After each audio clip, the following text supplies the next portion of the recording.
On ne comprend pas toujours qui fait quoi dans l'Union européenne, surtout quand il s'agit de diplomatie. En théorie, le domaine de la politique étrangère relève des États membres, du président du Conseil Charles Michel et du haut représentant Josep Borrell. Le problème, c'est que la présidente de la Commission semble l'avoir oublié. Partie de sa propre initiative en Israël le 13 octobre, Ursula von der Leyen y a affirmé que l'État hébreu avait le droit de se défendre sans rappeler l'impératif du respect du droit international humanitaire. L'ancienne ministre allemande de la Défense se démarque donc de la position officielle des 27 et oblige depuis Josep Borrell à corriger le tir. Nous considérons que le droit à la défense, comme tout droit, a des limites. Et ces limites sont celles du droit international. Il ne peut y avoir de coupure d'eau et d'électricité pour la population civile.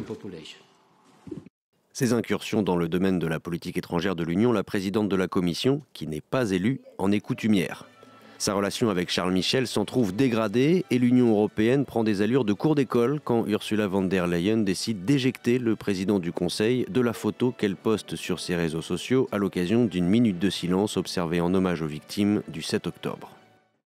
Tout cela nuit à l'image de l'Union européenne dans le monde à l'heure où les 27, traditionnellement divisés sur la question israélo-palestinienne, doivent se retrouver pour un sommet à Bruxelles. Les débats opposeront ceux qui souhaitent, comme l'ONU, un cessez-le-feu humanitaire immédiat, irlandais, espagnol ou portugais par exemple, et les autres, comme les Allemands ou les Autrichiens, qui préféreront discuter d'une pause humanitaire.